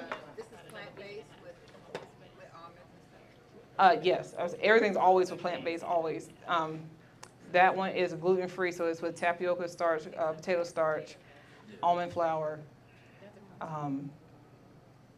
Yeah, that's the gluten-free ones. Yeah. Yes? gluten-free sausages, right? The apple sage sausage. It's not gluten-free. So anything you see that's made with seitan is vital wheat gluten. So vital wheat gluten is the wheat that they've extracted from wheat. Like when you have regular flour, they can separate out the gluten from it. So when you have like the gluten-free flour and there's no gluten, they take the gluten that's left over and just put that, and that's how you can make sausages and meats that are very similar in texture to animal meats. Okay, So it's a complete protein. It's very very high in protein, but it is not gluten free. It's literally gluten with the potato, with the apples, with the seasonings. So I am starting to challenge because I stopped eating meat, but I still have some symptoms that I was looking to reduce because there's no meat. So then now I'm like, okay, let me look at it differently. So since coming here to the cooking class, I am looking at removing gluten just to see. So I thought it was, so somebody's allergic to gluten, so when this whole gluten thing, I'm like, well, that's not me, I'm not allergic to gluten. But now I found out that it's wheat and it causes inflammation. So if it causes inflammation for one person, it's gonna cause it for me too. I think no. So I can talk, and so we still have a little bit of time. I can touch on that. Okay. So the whole thing with the gluten thing. So the people who are allergic to gluten is called celiac disease. That's only about 1 to 2% of the population in the United States. So it's a very rare occurrence, and it typically happens more in Caucasians than in Hispanics or African Americans. So very, very rare. Now, this gluten intolerance that's on the rise is because the wheat has been now genetically modified, and it is extremely heavily, it's one of the heaviest sprayed crops with Roundup, glyphosate. So people are reacting to the chemical and the fact that it's non-genetically non-modified. Because if you eat a whole ancient grain that has gluten, most people with the gluten sensitivity are fine, right? They're typically fine with it. But when you're doing an elimination diet, eliminating dairy, eliminating gluten are always the first things to rule out, because it's just less for your body to have to break down, because it's more of a complex protein, because it is a protein, well, amino acids. So that's fine. So this is an indulgence day and you're eating this, it is absolutely gluten, okay? 1,000% gluten, but when you're eliminating, you definitely, like if you're trying to see what's affecting you naturally, and see, eliminate the gluten, eliminate the dairy for sure. Like, eliminate one at a time and you'll see. And your body will feel a difference for sure. Okay, thank you. Mm-hmm. Any other? Make like organic wheat bread? Yeah. And the thing is, y'all, now you're gonna, when y'all go back to the grocery store, you're gonna see it. It's right beside it. Right there. Right beside it. It might cost $1 more, but now you know why. It's worth it. And there's economies of scale. So when it becomes the normal thing to buy organic, it's going to keep getting cheaper and cheaper. But right now it's 20 cents more per pound on average throughout the United States. Hey, y'all, how you doing? It says organic bread? Yeah. Yeah. Sourdough is one of the exception breads to not eating, even if you eat a white sourdough bread, because it's been fermented, so it does not spike the blood sugar. It does not have the same effect on the body because of that fermentation process. So that is an exception loophole that my husband loves to jump through, instead of eating the whole grain bread. Sourdough is one of my favorites, yeah. But they have whole wheat sourdough. They have spelt sourdough. They have whole wheat sourdough. They have organic sourdough. So there's still no excuses that you still have those options. So you do have those options if you want to do that. Because there's no gluten in the sourdough. There is gluten. If it's bread, it's literally what makes it bread is the gluten. That's the structure in it. You have to specifically find gluten-free bread. It has to say that, because then it has to use starches to give it the structure. That's not, and that can cause another problem depending on where you are in your health journey. But bread in general, absolutely by nature, has to have gluten, because that's what actually makes it bread. So you have to get gluten-free bread. Okay. Yep. I'm going to turn this off.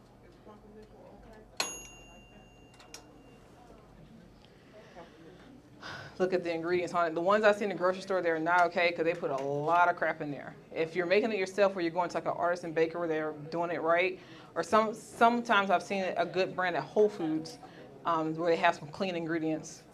So yeah. Y'all got quiet on me. I hope that's a good thing. You smacking? Huh? Y'all getting the itis on me? Of course you can. Yeah, you can do it. And like we servers in class, they had no idea. They were killing it. So like I said, there's a video on my YouTube channel. You can see us making it. It's for a crowd. And it goes really far. And like I said, it freezes very well. And it's pretty easy to do. So let me ask you. Yes. With the brownie. Yes. How does that affect the cholesterol with these brownies? There's no cholesterol, first of all. Cholesterol is only in animal products. That's number one. Okay? So, but there's more to than that. Cholesterol and triglycerides go up because of the amount of saturated fat that you're consuming. Right. So there's not saturated fat in these. So what you want to make sure when we're having something more indulgent, I'm saying this is more indulgent because we use some not wholly, this is almost fully refined sugar. This is just because it's just raw. They didn't do the bleaching part of it, but it's still white sugar. I normally use coconut sugar. Like the one you had was fully, it had coconut sugar. Like this one was done with the white sugar. I just literally ran out, and I had bought this freezer for one of our demonstrations when we did remember that thing we did, and I still had it because I'll never use this. It'll sit until the next demonstration. So how much so baked goods are like my weakness, right? Okay. So I could indulge. So. Like, what's the limit to where it becomes unhealthily healthy? Okay, he's asking how much can he indulge on these perceived healthy treats. So it's not a straightforward answer. It's always how it depends. So first of all, I specialize in whole food plant-based desserts, and so because of Sharon here, she has made sure that every class I must have a dessert. So because prior to her saying that, I didn't do that. It would be sometimes, but she's like, Andy, every week I come here, I expect something sweet. So it's my challenge every week to figure out what to do. She said it very lovingly, but I got the message. I got the full message. So there's that. And then the thing is, like I've told Sharon too, when you are indulging in the sweets like that, and you want that like that, your gut microbiome is off. Okay, so you're not eating enough bitter. If probably not eating anything bitter. Do you go out today and eat anything bitter? No, I haven't. Okay. So when you're overindulgent on the sugar, the counterbalance of that is bitter. You need to eat some bitter. So eat some arugula, eat some bitter greens. You'll want less sweets, and it'll change your gut bacteria to the healthier stuff, and you'll have less of those sugar cravings. So that's the first thing I would say. Make sure you're increasing your bitter. Second thing is make sure that you've eaten a complete salad or something nutritious in addition to your meal before you have your dessert. Make sure you're not eating and drinking too close together. And when you do have your dessert in one sample and wait 20 minutes. And then see if you want some more. Wait, because your body needs that 20 minutes between your brain and gut to talk to each other. It's called a ghrelin and leptin hormones. So you like for seconds on dessert? Yeah, because you said how do you overindulge? So that means like more than one serving. Yes. Yeah. Okay. So you eat that one serving, wait 20 minutes before you do the second one, and you probably won't want the second one if you just wait. Would it be unhealthy to have one today and then another one tomorrow? Like one serving. So it's not unhealthy because these aren't unhealthy in and of themselves, right? You just don't want to overindulge. You want to make sure that everything else you eat is in balance, that you've had your proper macros and micronutrients met. And if you've had that, you'll want less of this too, because you won't really crave it like that. And then you'll want things to be less sweet as you eat healthier. So that's how you know you're evolving. So yeah, you can eat this. You can eat, if you add a couple of these brownies, it'll be eating like one regular brownie, because there's no butter in this. There's no, it's not that much in there. So proceed with caution. It's still calorie dense. See, we add the pistachios, right? Nuts are very high in calories and fat, right? We added a little bit of oil to it, so it's not totally fat-free like the other stuff I normally do. So it still has some indulgences in it, so it's just about what else did you eat before that. If you ate this dirty rice, all that pile of rice, and then you're eating this, and there's no greens, you need to eat a salad first. You need to eat some kind of vegetable or fruit, okay? Yes? Like you said, when you go back for seconds, you still should try to have like 50% vegetables and then the other, instead of just going back for the mac and cheese or what you like. But when You're say absolutely right. Indulgence, that's not every day. It's not, right. Define indulgence. 20% or less. So that's once a month. Okay. Once a month. Okay, maybe twice a month initially. That would be an indulgence. If your staples are supposed to be a minimum of 80% of what you eat as your staple foods, right? A minimum of 80% of the time, right? Or greater. And your indulgence would be 20% of the time or less, right? So that means if you're doing something weekly or every couple days, that is not an indulgence, that's a staple. It's very regular in your diet, okay? Yes? Okay, when you make the breakfast cookies? Yes, those are completely whole food, plant-based. Okay, so that's not an indulgence. That's not indulgence at all. But they're like a cookie.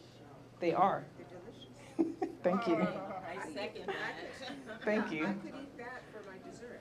Yeah, I mean, because you're getting the natural sweetness from the raisins there and the apple that's in it. So, and it's completely whole food, plant-based, no fat, no saturated, all that stuff is totally wholesome. So yes, you can eat that. You can eat anything. It's about the frequency and what you do it. This is a treat. So, it's Easter, So, chia seed pudding is definitely not an indulgence. Okay, so you can have that every day. You should be having that very, very frequently. Yep. Yep. Any other questions, guys, before we wrap? Yes, so we're talking 20% automatically monitoring goes to about 6 days out of the month.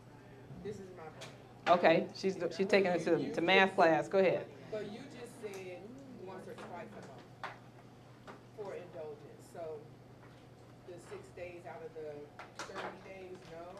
So you have to start. So I'm not going to say yes or no. Starting off when you're transitioning, that might be your indulgence.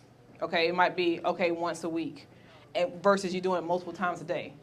Okay, and then you scale it down because, like I said, it's 20% or less, 80% or more. Right, so ideally, something quarterly or monthly will be an indulgence. Truly, it will be an indulgence because like a holiday happens once every couple, 6-8 weeks or whatever. So something like that, that's something special. It's not part of your everyday diet. Other than that, you're not doing it. But if initially that's too much of a shock for you, if you say, hey, instead of me eating this every day, I'm going to do it once a week, that's a big deal. So start there. Don't shoot, like I always say, start where you are. If you need something to be a little bit sweeter, if this wasn't sweet enough for you, you add a little bit more dates to it, then do that so you eat that so you don't go out and buy Snicker bars, okay? Do what you need to do where you are, and then as your biome changes, you will want things to be better, So just be gracious with yourself and just know that you're on the right track by even trying to do this and that you're aware to do this. Be kind to yourself. Yeah. Yeah, are we good? Well, I am so grateful for y'all's attendance as always, especially on Easter Sunday. I expected no one to be here, as I always tend to do. So we will be here next Sunday, back on our non-indulgent food, but still delicious. And I'll have these recipes up for you all this evening.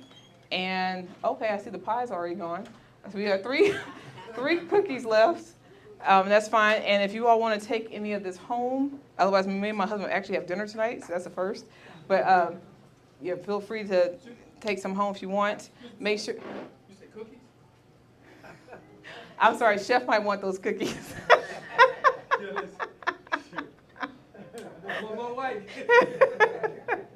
Stay shy, stay on. And be sure if you would like to have a dinner when you get home, if you don't want this, they have their special going on today. They have great food here, and they're open 7 days a week. So please feel free to patronize this establishment because you actually have a chef preparing your food, okay? Not just a cook, right, with salt and pepper and ketchup and mustard on the table, right? We have an actual chef preparing your food.